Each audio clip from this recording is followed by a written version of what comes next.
புனித தலங்களில் உள்ள நீர்நிலைகளில் இந்துக்கள் புனித நீராடி தர்ப்பணம் செய்து முன்னோர்களை வழிபட்டனர். ஆடி அமாவாசை நாளில் ராமேஸ்வரம், கன்னியாகுமரி உள்ளிட்ட தமிழகம் முழுவதும் உள்ள புனித தலங்களில் மக்கள் புனித நீராடுவதுடன் தங்கள் முன்னோர்களுக்கு தர்ப்பணம் செய்வதால் அவர்களின் ஆசி கிடைக்கும் என்பது ஐதீகம்.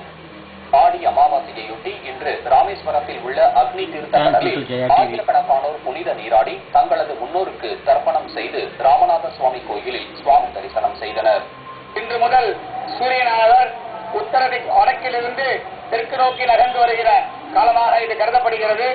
இந்த காலத்தில் வரக்கூடிய முதல் அமாவாசை என்பதால் இந்த ஆடி அமாவாசைக்கு மிகவும் முக்கியத்துவம் வாய்ந்ததாக கருதப்படுகிறது.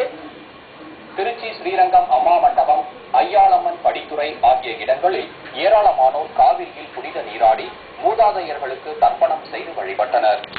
நெல்லை தாமிரபரணி ஆற்றில் நீராடிய பலரும் மூதாதையருக்கு தர்ப்பணம் செய்துவிட்டு பாபநாசம் கோயிலுக்கு சென்று வழிபாடு செய்தனர். குற்றால அருவிகளிலும் ஏராளமானோர் நீராடி முன்னோர்களுக்கு தர்ப்பணம் செய்தனர். ஈரோடு மாவட்டம் பவானி கூடுதுறையில் ஆயிரக்கணக்கானோர் நீராடி முன்னோர்களுக்கு திதி கொடுத்து வழிபட்டனர். முக்கடல் சங்கமிக்கும் கன்னியாகுமரி கடற்கரையில் ஆடி அமாவாசையை முன்னிட்டு ஏராளமானோர் புனித நீராடி பலிகர்ம பூஜையும் தர்ப்பணமும் செய்தனர். பின்னர் பகவதி அம்மன் கோயிலில் சுவாமி தரிசனம் செய்தனர். இறந்து போனவங்க அம்மா அப்பாவை நினைச்சு கடவுளை புண்ணியம் பண்ணா குடும்பம் சேவமா இருக்கும், நல்ல ஒரு சூட்சமா வாழ்வான்.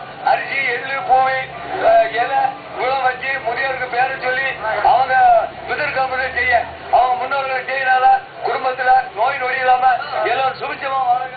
இதேபோல் நாகை, தூத்துக்குடி, கும்பகோணம், திருவாரூர் உள்ளிட்ட தமிழகத்தின் அனைத்து பகுதிகளிலும் ஆயிரக்கணக்கானோர் அங்குள்ள முக்கிய நீர்நிலைகளில் புனித நீராடியதுடன் முன்னோர்களுக்கு தர்ப்பணம் செய்து வழிபட்டனர்.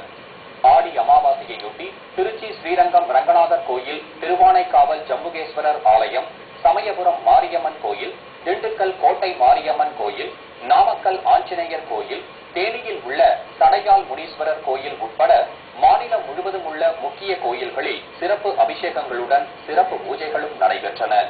புதுச்சேரி கடற்கரையிலும் ஆடி அமாவாசையொட்டி கடல் தீர்த்தவாரி நடைபெற்றது.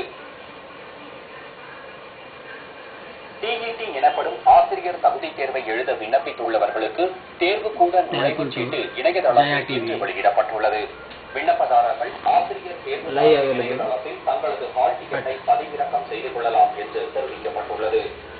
இடைநிலை மற்றும் பட்டதாரி ஆசிரியர் பணியில் சேர்வதற்கான தகுதி தேர்வுகள் வரும் 17, 18 ஆகிய தேதிகளில் தமிழகம் முழுவதும் நடைபெற உள்ளன.